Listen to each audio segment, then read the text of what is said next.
Aqui estamos outra vez em nome do soberano Criador dos céus e da terra, o Senhor Jesus Cristo, dando prosseguimento à nossa exposição da minha tradução do Evangelho de João. Estamos agora no capítulo 6, chegando ao verso 52, é que Jesus está dialogando com os judeus na sinagoga de Capernaum, e ele acabava de dizer que além dele ser o pão da vida que desce do céu, mas que ele iria dar a sua carne. Aí o pessoal vai achar difícil, aliás, por vezes nós também. Então vamos ler agora os versos 52 a 59. Com isso, os judeus começaram uma discussão exaltada entre si. Como pode este homem nos dar sua carne para comer? Aí Jesus disse a eles: com toda certeza vos digo, se vocês não comerem a carne do Filho do Homem e não beberem o seu sangue, não podem ter vida em vós mesmos. Aquele que mastiga a minha carne e bebe o meu sangue tem vida eterna, e eu o ressuscitarei no último dia. Realmente, a minha carne é comida genuína e o meu sangue é bebida genuína. Aquele que mastiga a minha carne e bebe o meu sangue permanece em mim e eu nele. Assim como o Pai vivente me enviou, e eu vivo por causa do Pai, assim também aquele que se alimenta de mim viverá por minha causa. Este é o pão que desceu do céu. Não é como o maná que vossos pais comeram e morreram. Aquele que se alimenta deste pão meu viverá para sempre. Ele disse essas coisas enquanto ensinava numa sinagoga de Capernaum. Naturalmente, os judeus estavam levando esse dizer do Senhor literalmente, ao pé da letra. O que obviamente não podia ser.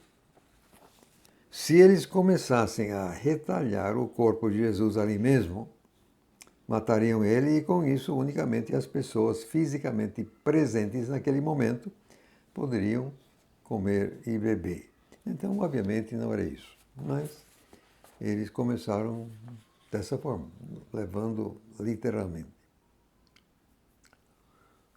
Mas Jesus fica insistindo. Ele vai repetir, você tem que comer minha carne, você tem que beber meu sangue. Caso contrário, não podem ter vida em vós mesmos, está verso 53. Vocês não têm vida, sem mim vocês não têm vida. Agora, no verso 54, eu traduzi, em vez de comer, mastigar, exatamente porque o verbo é diferente do verbo comer no verso 53. Esse segundo verbo é tipicamente usado a respeito de uma vaca mascando capim, o que também costuma ser um pouco ruidoso. Mas, em vez de mascar, eu achei melhor colocar mastigar. Poderia ter colocado, quem sabe, mascar. No verso 56, o mastigar se relaciona ao permanecer, algo que precisamos fazer todos os dias. Assim como a gente come todos os dias, não? Come a comida física, quer dizer, geralmente. Agora, quando no verso 54 diz aqui, a minha carne, quer dizer, aquele que mastiga a minha carne e bebe o meu sangue tem vida eterna, vocês sabem que a Igreja Romana toma isto literalmente, ao ensinar que durante a missa o padre oficiante literalmente converte os elementos em carne e sangue, que chamamos de transubstanciação. Mas, já que João repetidas vezes registra que é crendo para dentro de Jesus, ou de seu nome, que se recebe vida eterna, então devemos entender que o comer e beber aqui são uma metáfora. Jesus está usando linguagem figurada. Eu entendo, irmãos, que chegando agora ao final do verso 56, o próprio soberano Jesus explica o que ele quer com comer e beber. Exatamente, eu permanece em mim e eu nele. É aí que está a questão. É essa questão, a gente permanecer, essa coisa recíproca, um permanecer recíproco. Obviamente, esse permanecer se processa no âmbito espiritual, não é uma questão de comer, literalmente comida, óbvio. O que acontece quando nós ingerimos algum alimento ou uma bebida? O nosso aparelho digestivo processa aquilo e os nutrientes são absorvidos e pelo sangue são levados pelo corpo. Então,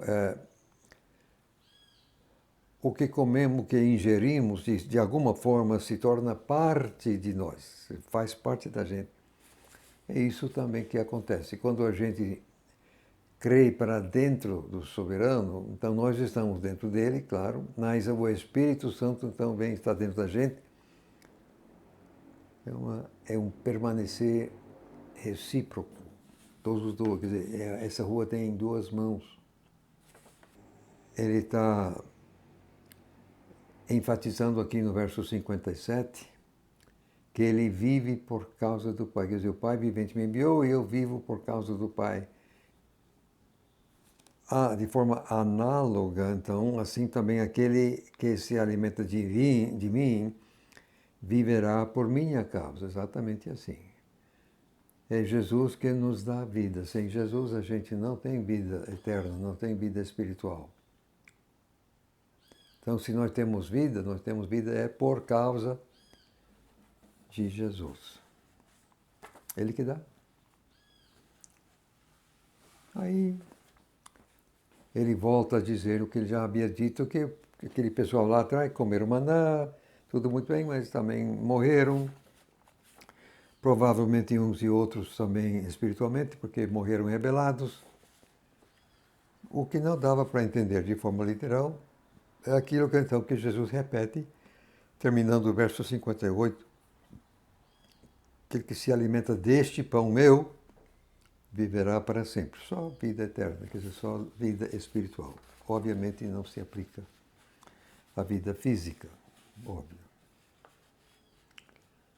Isso ele estava dizendo, ensinando lá na sinagoga de Capernaum. O texto diz uma, não sei se tinha mais de uma, talvez. Então, vamos prosseguir com o verso 60. Então, ao ouvirem isso, muitos dentre os seus discípulos disseram: dura é essa palavra, quem aguenta ouvi-la? E Jesus, sabendo em si mesmo que os seus discípulos estavam murmurando a respeito disso, disse-lhes: vocês estão ofendidos com isso? Como então se fossem ver o Filho do Homem subir para onde existia antes? É o Espírito quem vivifica, a carne não beneficia nada. Os dizeres que eu vos falo são Espírito e são vida. Porém, há entre vós alguns que não creem. Abre parênteses. Pois ele sabia desde o princípio quais eram os que não criam e quem seria o seu traidor. Fecha parênteses. Voltando então a Jesus e disse: é por isso que eu vos disse que ninguém pode vir a mim, a não ser que lhe tenha sido concedido por meu Pai. Você pode entender perfeitamente essa atitude, pessoal. Eu creio que Jesus propositadamente usou uma linguagem bastante difícil de entender, exatamente para se livrar da turma que vinha seguindo. Era muita gente que era sem proveito, só estavam atrapalhando. Então Jesus como que estava peneirando, querendo se livrar dos que não iriam realmente servir. Entendo dessa forma. Agora, que a palavra foi dura, convenhamos. Não foi mesmo. Então, eu tenho que dizer, no entanto, que o verso 62 me deixa um pouco intrigado. Como entender que Jesus... Como então, quer dizer, se vocês já estão ofendidos com isso, que então, quando virem o Filho do Homem subir para onde existia antes, isso aí foi privilégio de unicamente 11 homens, os 11 apóstolos. Não sei se Matias não era um ainda. Os 11 que sobraram com a saída do Iscariotes, só aqueles 11 que literalmente presenciaram a subida, a volta de Jesus para o céu. Agora, como entender? A ideia que eu faço é meramente estou querendo entender. Obviamente, alguém subir, quer dizer, o corpo, literalmente, fisicamente, ir subindo tal e tal, era uma coisa muito mais tremenda do que aqueles dizeres de Jesus, comer minha carne e beber minha. Então, realmente, ver Jesus subir fisicamente, literalmente, seria muito mais tremendo, difícil, se quiser achar dessa forma. Agora, você vê que aqui no verso 63 ele está enfatizando mesmo o lado espiritual, o que nós havemos sempre de enfatizar. É o Espírito, no caso eu coloco com E maiúsculo Espírito Santo, quem vivifica. A carne não beneficia nada. A carne é uma coisa que nós precisamos para sobreviver aqui, mas é o Espírito mesmo. O mundo espiritual é o mundo verdadeiro. Agora, os dizeres, dizendo Jesus, que eu vos falo, são espírito e são vida, de fato. Agora, uma coisa que me intriga, me convida a atenção. O próprio Jesus disse, há entre vós alguns, isso aí é plural, mais que um, que não creem. Agora, o Iscariote, entre parênteses aqui, ele sabia desde o princípio quais eram os que não criam e quem seria seu traidor. Pronto, Iscariotes, isso era lacrado. Mas e os outros? Quais eram os outros que não estavam crendo? Fariam parte dos 12? Ou então seriam outros que não faziam parte dos 12? Não sei. Mas essa questão eu fico, quem será? Quem será que não estava crendo? A massa do povo se mandou, mas nem sempre todos, além dos 12, se mandaram. Pode ser que alguns outros ainda ficaram, não sei. Simplesmente não sei. Agora, no verso 65, Jesus volta à soberania do Pai. Ninguém pode chegar se não for concedido por Ele, pelo Pai. Prosseguindo, então, vamos ver os versos 66 a 71, e com isso nós terminamos o capítulo 6. Desde então, muitos dos seus discípulos voltaram atrás e deixaram de andar com ele. Então Jesus disse aos 12, vocês também não querem partir? Querem? Aí Simão Pedro, respondendo a ele, Senhor, para quem iremos? Tu tens as palavras de vida eterna. Sim, nós temos crido e reconhecido que tu és o Cristo, o Filho do Deus vivente. Ele, Jesus no caso, respondeu-lhes, não foi eu que vos escolhi, os 12. No entanto, um de vocês é um diabo. Ele se referia a Judas Iscariotes, de Simão, pois era ele que iria traí-lo, sendo um dos 12. Aquilo que eu já tenho dito, eu acho provável, se não possível, que Jesus fez isso exatamente para se livrar de pessoas que não iriam produzir. A presença de pessoas em demasia, e principalmente se desnecessárias, só serviria para atrapalhar, reduzindo assim a eficiência do que se queria fazer. Mas eu gostei, estou gostando mesmo da resposta de Pedro, o que nós também podemos dizer, o que eu também poderia dizer: Senhor, para quem iremos? Qual é a opção, afinal? Tu tens as palavras de vida eterna. Exatamente isso. Exatamente isso. Agora, infelizmente, eu tenho que comentar outra vez um problema aqui de variante textual. Em vez de o Cristo, o Filho do Deus vivente, talvez 0,5%, metade de 1% dos manuscritos gregos de qualidade objetivamente inferior. Provo cabalmente que é isso assim mesmo. Eles trazem, em vez disso, trazem o Santo de Deus. Em vez de o Cristo, o Filho do Deus vivente, coloca meramente o Santo de Deus. Seguidos pela nova versão internacional, a linguagem de hoje, atualizada. Obviamente, uma leitura bastante inferior.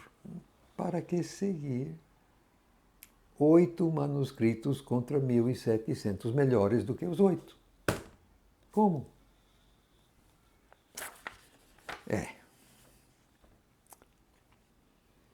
Bom, estamos então chegando, eu preciso comentar esse tal do diabo, terminando o verso 70. O sentido central de diabo é caluniador. Como Judas era um ser humano e não um demônio, Jesus não estava dizendo que ele era literalmente um tal. Ele era um caluniador, o que de fato foi. Então, o diabo aqui não é literalmente demônio, não, é um caluniador. A palavra, no entanto, é diabo mesmo. Quando aqui diz Judas Iscariotes de Simão, entendemos que Simão era o pai de Judas, que é o nome do pai. Então, agora chegamos ao capítulo 7. É a Páscoa do ano 29. Estamos chegando perto. Na próxima Páscoa é que Jesus vai ganhar a vitória. Eu vou ler meramente aqui o verso 1, que é uma dobradiça. Após essas coisas, Jesus continuou andando pela Galileia, já que não queria andar pela Judeia, porque os judeus procuravam matá-lo. Tem coisa que quero comentar aqui. Todo o conteúdo do capítulo 6, que acabamos de ver, aconteceu na Galileia. Para que então fazer questão de dizer que Jesus continuou lá? Capítulo 6, verso 4, diz que a Páscoa estava próxima. Mas capítulo 7, verso 2, diz que a festa dos tabernáculos estava próxima. Quer dizer, é o próximo verso, 7 e 2. Isso aí é um intervalo de 6 meses. Enquanto o varão temente a Deus, Jesus tinha a obrigação de ir a Jerusalém para a Páscoa. De sorte que certamente ele foi, embora nenhum dos 4 evangelhos registre o fato. Entendo que ele foi, sem alarde, voltou imediatamente à Galileia, pelo motivo dado na segunda metade do verso, quer dizer, o pessoal estava querendo matá-lo. Então, entre 6,71 e 7,2 houve um intervalo de 6 meses. Para acontecimentos que ocorreram durante esse período, você pode ver Mateus, capítulo 15, verso 1 a capítulo 18, verso 35. Marcos, capítulo 7, verso 1 a capítulo 9, verso 50. Ou Lucas, capítulo 9, verso 18 a 50. Tudo dentro do capítulo 9. Então, vamos agora ao segundo verso. Eu vou ler até o verso 9. Ora, estava próxima a festa dos judeus, a dos tabernáculos. Então, os seus irmãos, quer dizer, de Jesus, disseram a ele: sai daqui, vai para a Judeia, para que os teus discípulos também possam ver as obras que fazes. Porque ninguém age em segredo, querendo mesmo estar em evidência pública. Já que fazes estas coisas, mostra-te ao mundo. Pois nem mesmo seus irmãos criam para dentro dele. Aí Jesus disse a eles: o meu tempo ainda não chegou, mas o vosso tempo sempre está disponível. O mundo não pode odiar vocês, mas me odeia a mim, porque testifico a respeito dele que as suas obras são malignas. Subi vós para esta festa. Eu ainda não subo para esta festa, porque o meu tempo ainda não se completou. Após ter dito essas coisas a eles, ele ficou na Galileia. Esses meios irmãos de Jesus era, como diz o ditado, amigo da onça. Vamos ver aqui o que aconteceu. Sai daqui e vai para a Judeia para que os teus discípulos também. O que eles queriam com isso? Esses teriam de ser moradores na Judeia que não estavam acompanhando Jesus. Depois do discurso de Jesus dizendo ser necessário comer sua carne, etc., o número de acompanhantes ficou drasticamente reduzido, dando a impressão de que ele estava perdendo a popularidade na Galileia. Então, isso poderia servir de pano de fundo para aquilo que os meus irmãos estavam dizendo. Se ele está perdendo seguidores em Galileia, então vá lá, a Judeia, veja se você não faz melhor, tal. Agora, o verso 5 deixa claro que seus irmãos não estavam com boa vontade, que eles não estavam crendo para dentro de Jesus. Eu já tenho dito que os chefões, os medalhões, fatalmente tinham ido a Nazaré para pesquisar a miúde, sem deixar uma pedra sem brilhar, e fatalmente trabalharam os meus irmãos de Jesus, assim, enchendo a cabeça de tudo quanto era perversidade, e com isso, aparentemente, lograram algum êxito. Diz aqui que nenhum deles, eram 4 que tem nome que nós sabemos, estavam crendo para dentro de Jesus naquele momento. Agora, os meios irmãos estavam fazendo o papel de amigo de onça. Eu entendo que eles sabiam muito bem que a hierarquia estava tramando a morte de Jesus.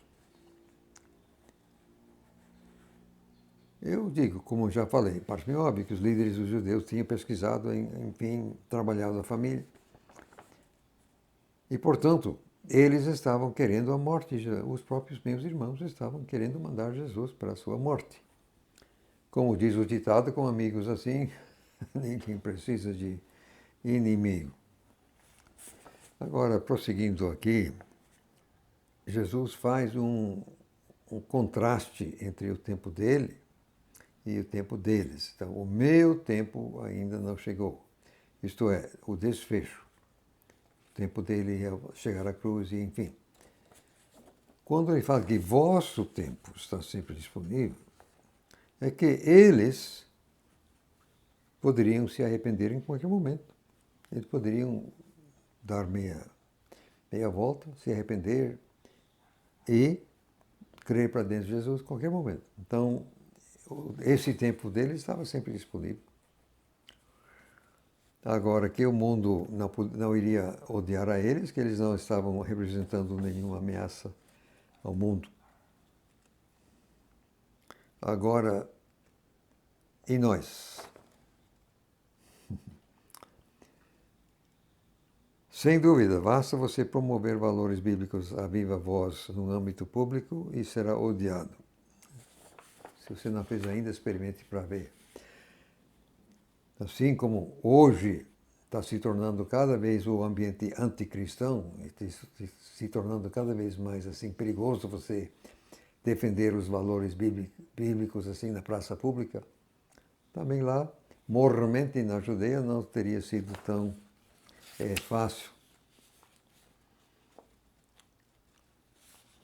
Agora, o verso 8 nos traz um problema meio sério daqueles, só que aqui temos consequência mais teológica mais séria. Eu li aqui corretamente Jesus dizendo: subi vós para esta festa, eu ainda não subo para esta festa. Está assim em 97% dos manuscritos gregos. 3%, desta vez é 3%, geralmente é 0,5%, mas agora é 3%, pelo menos, de qualidade inferior, omitem ainda, que deixa Jesus dizendo, eu não subo. Em vez de eu ainda não subo, diz que Jesus diz, eu não subo. E a linguagem de hoje segue em muitas versões em inglês. Só que essa leitura tem o efeito de atribuir uma mentira a Jesus, sendo que ele, de fato, foi à festa, daí a pouco, e, sem dúvida, ele sabia muito bem o que iria fazer. Entre os 97%, desta vez, estão exatamente os manuscritos Papiro 66, Papiro 75 e Codex B. Já que os redatores geralmente atribuem valor máximo a Papiro 75 e Codex B, por que será que os rejeitaram neste caso? Só para colocar uma mentira na boca de Jesus?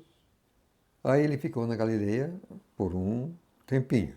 Deixou os meus irmãos se mandarem. Mais tarde ele subiu de mansinho. Agora, vamos prosseguindo. A partir do verso 10 aqui do capítulo 7, eu entendo que é aqui que Jesus deixa a Galileia definitivamente, nunca mais voltou. Os últimos 6 meses de seu ministério público se deram na Judeia, ou na Pereia, mas a Pereia, que era o outro lado do Jordão, mas era considerado como fazendo parte da Judeia. De passagem, não é meu assunto, mas no meu site, Punch.org, você pode encontrar a cronologia da vida de Cristo. Aqui dá conta de cada verso dos 4 evangelhos, colocando esses versos na exata sequência cronológica do jeito que eu entendo, pelo menos. Então, se você se interessar, pode ir lá procurar e ver. Lá também, é por isso que eu digo que eu entendo que a partir do verso 10 aqui, Jesus virou as costas para Galileia, nunca mais. Agora é tudo Judeia. Então, lendo, versos... Só até o verso 13, por enquanto, verso 10 a 13. Contudo, depois que os seus irmãos tinham partido, então ele também subiu para a festa, não abertamente, mas como que em segredo. Já os judeus estavam procurando na festa e diziam, cadê ele? Também estava havendo muita murmuração entre a multidão a respeito dele. Uns diziam, ele é bom. Outros diziam, ao contrário, ele engana o povo. Contudo, ninguém falava dele abertamente por medo dos judeus. Então, quando aqui no verso 11 fala, já os judeus são a liderança, os chefões. E com isso, então, quando aqui no verso 13 diz por medo dos judeus, era exatamente por medo dos chefões. Então, o que transparece é que Jesus não estava lá no mesmo, a partir do primeiro momento da festa. A festa ocupava vários dias. E Jesus não estava lá no começo, não estava em evidência. Aí, então, cadê ele? Onde quiser que ele também. Prosseguindo, verso 14 a 18. Ora, quando a festa estava na metade, Jesus subiu ao templo e começou a ensinar. E os judeus maravilhavam-se, dizendo: "Mas como é que este homem sabe letras sem ter estudado?" Aí Jesus respondeu-lhes e disse: "O meu ensino não é meu, mas daquele que me enviou. Se alguém quiser fazer a vontade dele, ficará sabendo a respeito do ensino, se é de Deus ou se falo por mim mesmo. Quem fala por si mesmo procura sua própria glória, mas aquele que procura a glória daquele que o enviou, esse é verdadeiro, e não há injustiça nele." Agora sim, metade dos dias que compunham a festa, aí Jesus aparece. Se apresenta no templo, começa a ensinar como em outros momentos, não? Agora, quando os judeus, que eram os líderes aqui, como que esse homem sabe letras sem ter estudado? Isso quer dizer que Jesus nunca tinha estudado numa escola teológica reconhecida. Mas ele sabia mais do que eles. Aí que a coisa estava difícil de entender, né, para ele. O que não foi também nada agradável de ter que engolir, que esse Jesus que nunca tinha estudado com eles, ou mais ninguém sabia mais do que ele. Quando Jesus diz aqui: "O meu ensino não é meu, mas daquele que me enviou", transparece que Jesus sabia o que eles estavam dizendo e pensando. Já que ele deu a resposta à pergunta deles. Qual era a resposta?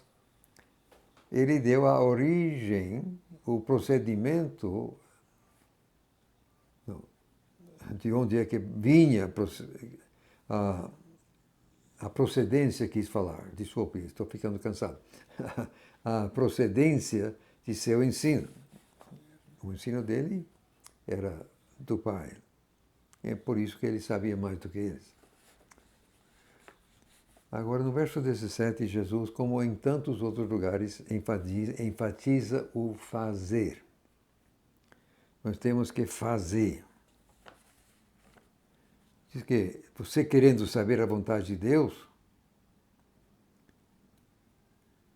você tem que se comprometer a obedecer antes de saber qual é. O Senhor não disse aqui, basta querer saber. Não, não, não. É necessário se comprometer a obedecer antes de saber o conteúdo da ordem. Uma vez comprometidos a obedecer, então é do próprio interesse de Deus falar com a gente. Uma vez nós comprometidos. Agora, muita gente fala assim, ó, eu quero saber a vontade de Deus para ver se eu gosto, para ver se eu aceito. Dessa forma não funciona. Pode fazer que não vai funcionar. Não é nós que mandamos em Deus. É Deus que manda na gente. Então, se Ele vai nos conceder o privilégio de ouvir a voz dEle, saber a vontade dEle, é para fazer, é para obedecer. Se você não está com esse compromisso assumido de antemão, não vai ouvir a voz de Deus, dificilmente. Quem fizesse, alguém realmente querendo, aí sim, o próprio Deus iria revelar. A pessoa iria ficar sabendo se o que Jesus estava falando era isso ou se não era. Aí ele, outra vez, como tantas outras vezes, reitera que ele está só querendo fazer a vontade de Deus, assim, a glória dele, e, portanto, ele é verdadeiro, não está querendo sua própria glória. Agora, Jesus vai pegar no pé deles, jogando o próprio Moisés contra eles, Moisés em quem eles confiavam. Então, vamos ver aqui os versos 19 a 24. Jesus segue falando. Não foi Moisés que vos deu a lei? No entanto, nenhum de vocês pratica a lei. Por que vocês procuram matar-me? Fecha aspas. A multidão respondeu e disse, tens demônio, quem te procura matar? Jesus respondeu e disse-lhes, uma obra realizei e todos vocês estão admirados. Considerem isto, Moisés vos deu a circuncisão abre parênteses, não que seja de Moisés, mas sim dos patriarcas, fecha parênteses. E vocês circuncidam um homem no sábado. Se um homem pode receber circuncisão no sábado, para que a lei de Moisés não seja violada, vocês estão irados contra mim por ter curado um homem inteiro no sábado. Parem de julgar segundo a aparência. Antes, julguem com um juízo justo. Agora, é preciso entender que isso aqui é uma festa. Pessoal, tabernáculos eram uma das 3 festas que todo varão temente a Deus tinha obrigação a ir ao templo.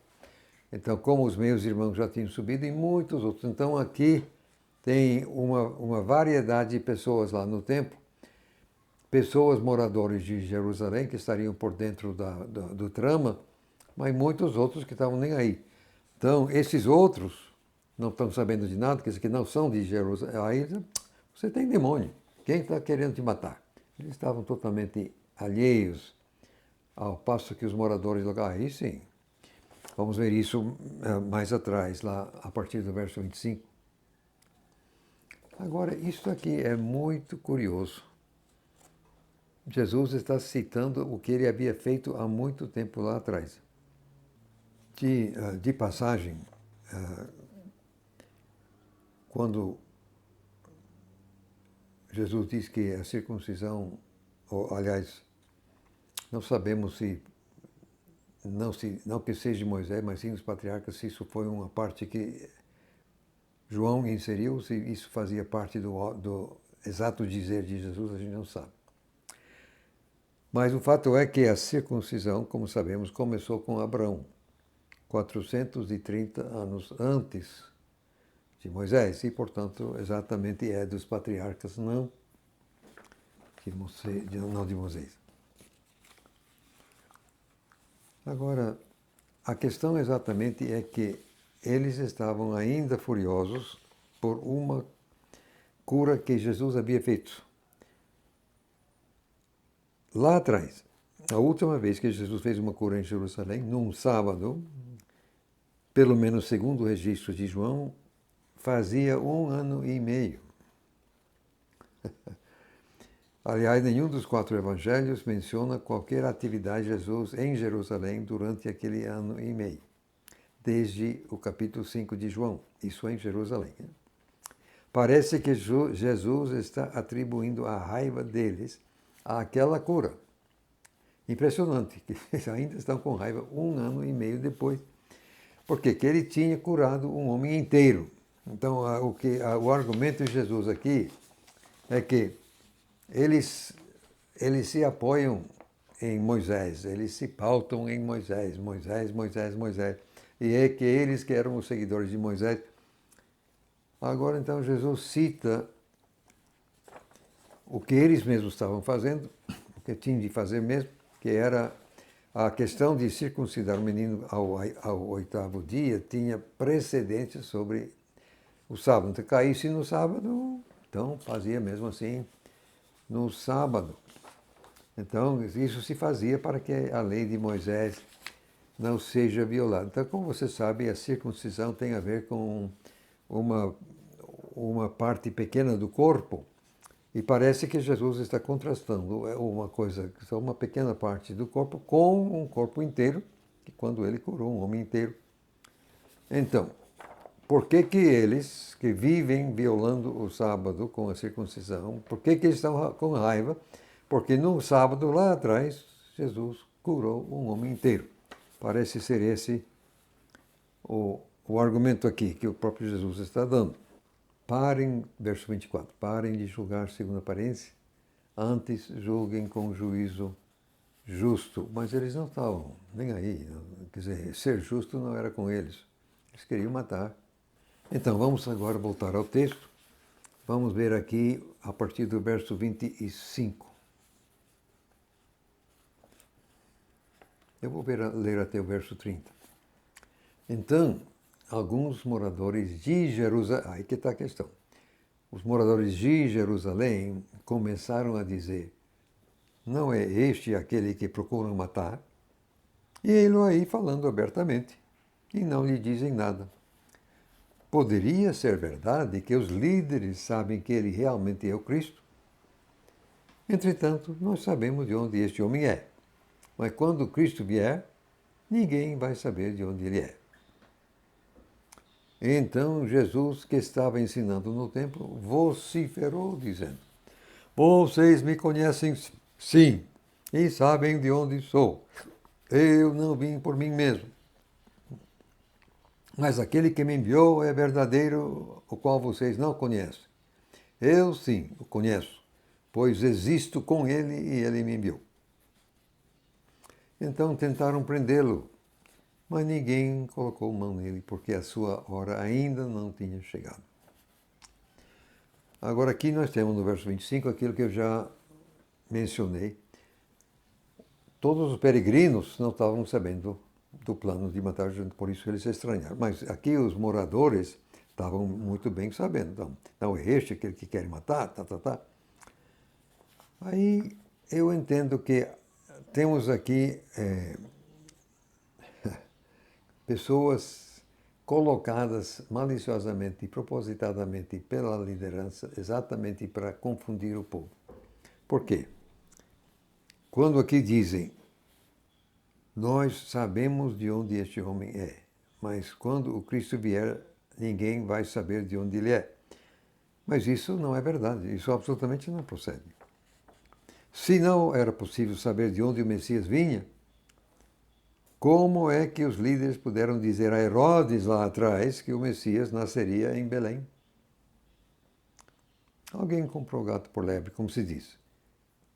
E eu digo que talvez os versos 25 a 27 tragam a fala de várias pessoas, imagino assim.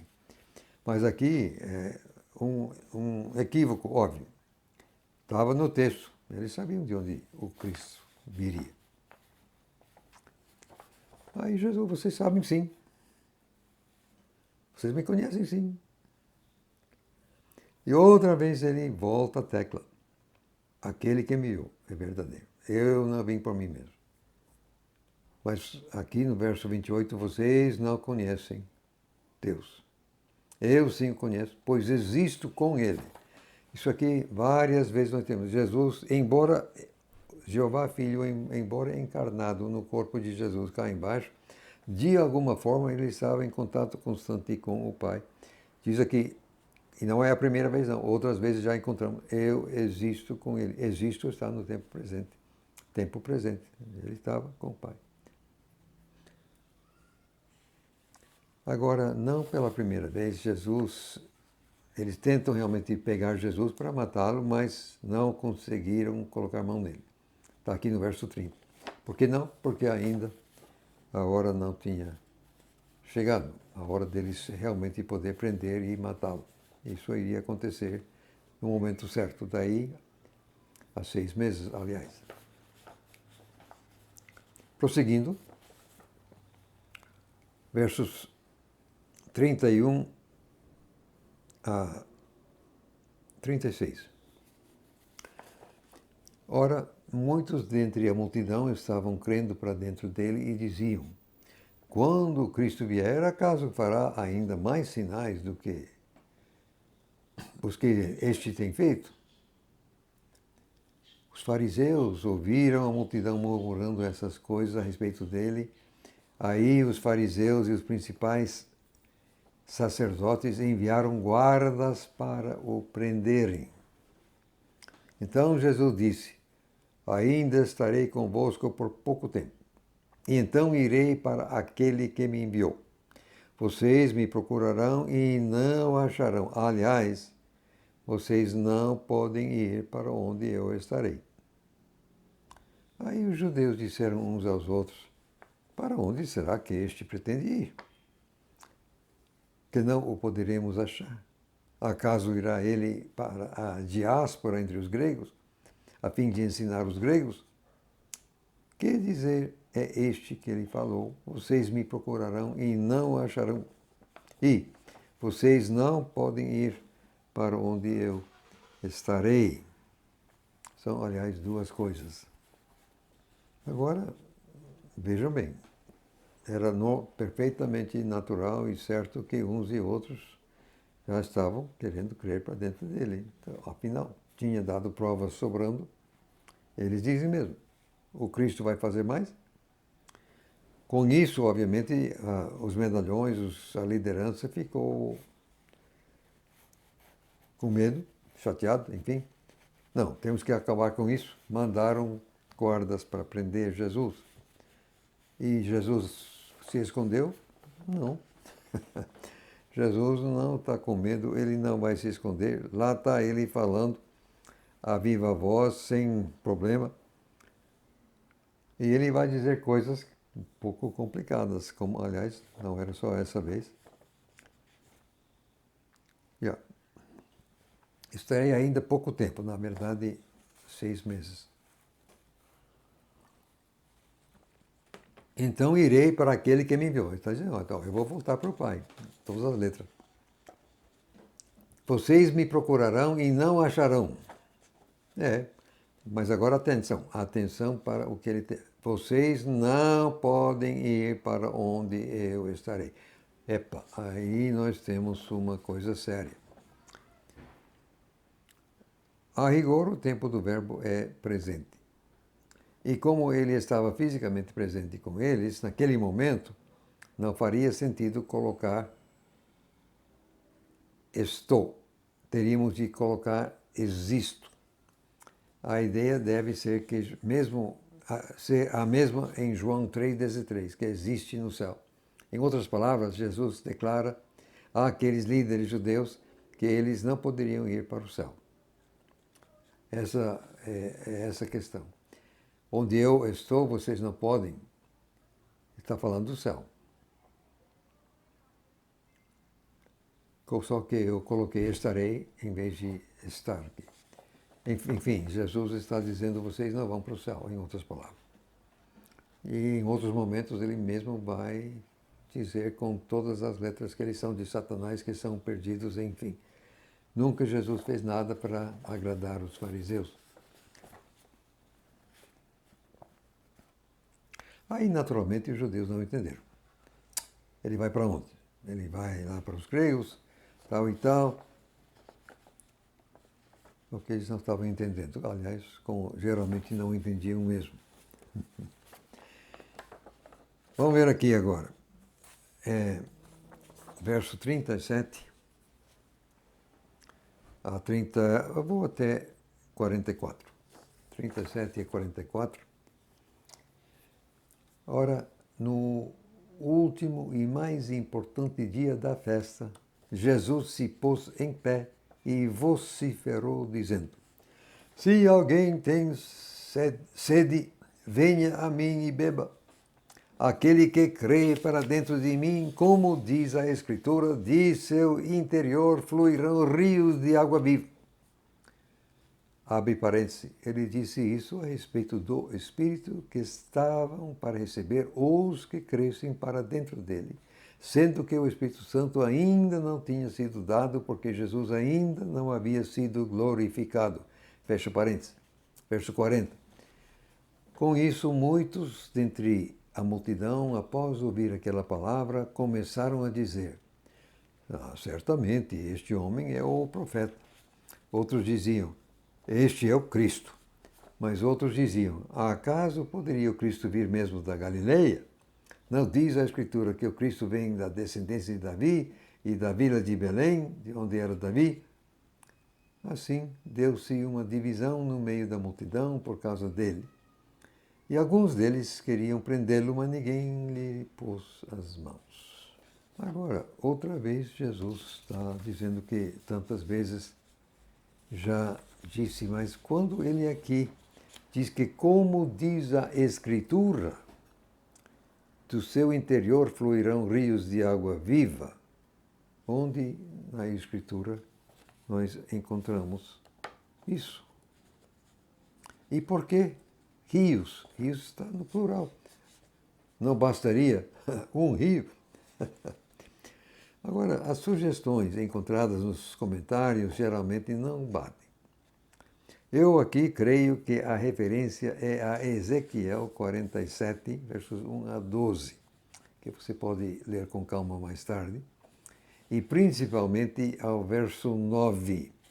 Você se lembra que era aquele rio que saiu do templo, assim, no começo só dava assim no tornozelo, depois assim no joelho, depois na cintura, enfim.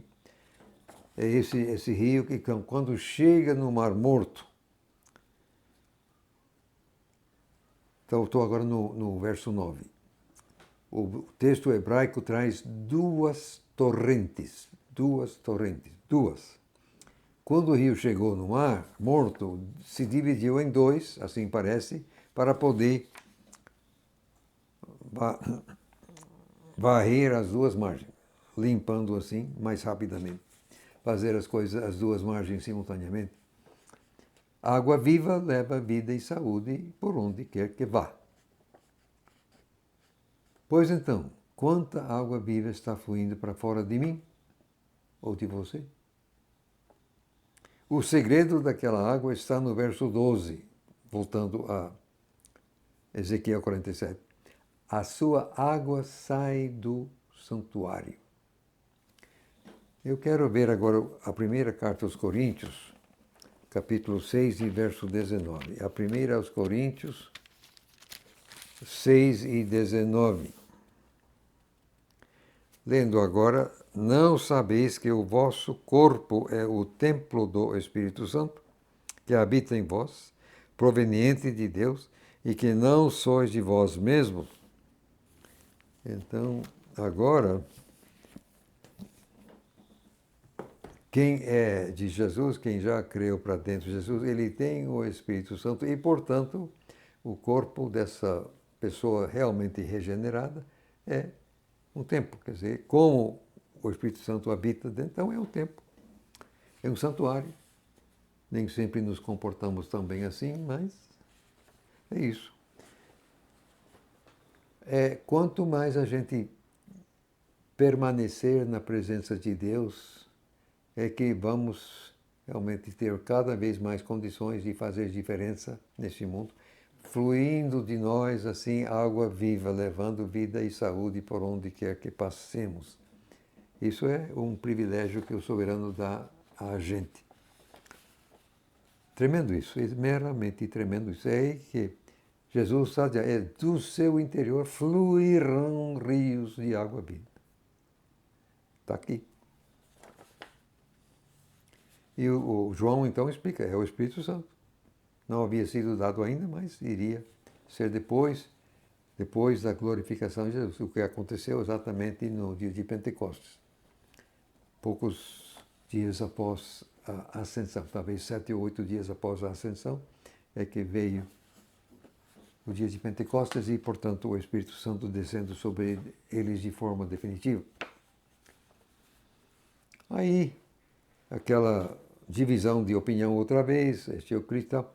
Agora, vejam aqui, eu entendo outra vez, tinha gente ali dentro maliciosamente para turvar as águas, confundir o povo.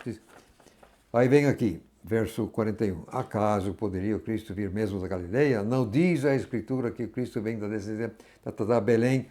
Mas como é que logo antes a gente viu... Não há como saber de onde é que o Cristo... Mas que coisa, eles sabiam perfeitamente. Está aqui, ó. Então eles se autocontradizem. O que fazer? Outra vez, o pessoal quer dizer, se lembra que os chefões haviam mandado guardas para prender Jesus. Não fizeram.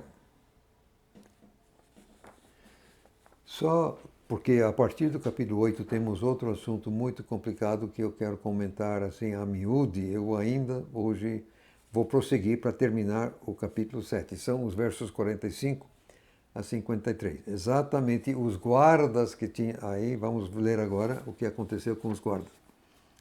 Verso 45. Aí os guardas voltaram aos principais sacerdotes e aos fariseus, os quais lhes disseram: por que não o trouxestes? Os guardas responderam: homem algum jamais falou assim como esse homem. Aí os fariseus lhes responderam: acaso vocês também foram enganados? Acaso creu para dentro dele algum dos líderes ou algum dos fariseus, mas essa multidão que não conhece a lei é maldita. Nicodemos, aquele que foi a ele de noite e que era um deles, disse a eles: acaso a nossa lei julga um homem sem primeiro ouvi-lo para saber o que ele está fazendo? Eles responderam e disseram a ele: será que tu também és da Galileia? Pesquisa e vê, da Galileia nunca surgiu profeta. E cada um foi para sua casa. Aqui não tem muita coisa que exige comentário. É simplesmente você vê que os guardas voltam de mãos vazias. E aí, então, quando os chefões querem saber por quê, aí mas homem nunca fala, homem algum jamais fala, quer dizer, eles ficaram tão impressionados com Jesus e aquilo que ele fala, que simplesmente esqueceram, ou, quer dizer, acharam que não tinham condição, sei lá, simplesmente não botaram mão em Jesus. Nada fizeram, voltaram de mãos vazias. Aí os fariseus, essa multidão maldita, ignorante, blá, blá, blá. Agora, acontece que Nicodemos estava. E você se lembra, lá no capítulo 3 de João, Nicodemos, que foi lá à noite e tal, conversou, ele cria. Ele já era de Jesus. Aliás, ele vai ajudar José de Arimateia com o sepultamento de Jesus daí a 6 meses. Nicodemos era de Jesus já. Então, ele vem com essa... Peraí, pessoal, calma aí. Vocês estão julgando o homem antes de ouvi-lo. E a nossa lei não está certo. Então, mas os outros estavam nem aí. Será que tu também és da Galileia? Eles meramente querem desfazer de Nicodemo. Pesquisa e vê, da Galileia nunca surgiu profeta. Só que aí eles pisaram na bola um pouquinho. Um pequeno exagero. Jonas, aquele Jonas de Nínive, da baleia ou do monstro marinho, Jonas era de Gate-Éfer. E isso fica na tribo de Zebulon, que fica ao norte de Nazaré, portanto, bem lá em cima na Galileia. Isso está em 2 Reis, capítulo 14 e verso 25. Pode conferir. Mas também, aquela resposta não vinha ao caso. Foi um argumento, como nós dizemos, ad hominem. Simplesmente estavam fugindo da questão. E depois, eles sabiam perfeitamente que Jesus nasceu em Belém. Então, dizer que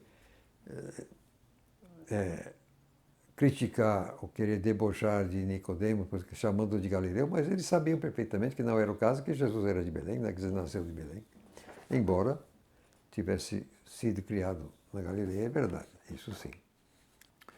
Até aí por hoje, porque como já disse, a partir agora do capítulo 8, aliás, a partir do próprio verso 53 aqui, nós temos um problema sério nos manuscritos gregos e eu quero comentar assim com calma, esmiuçar, para deixar assim, essa questão totalmente esclarecida.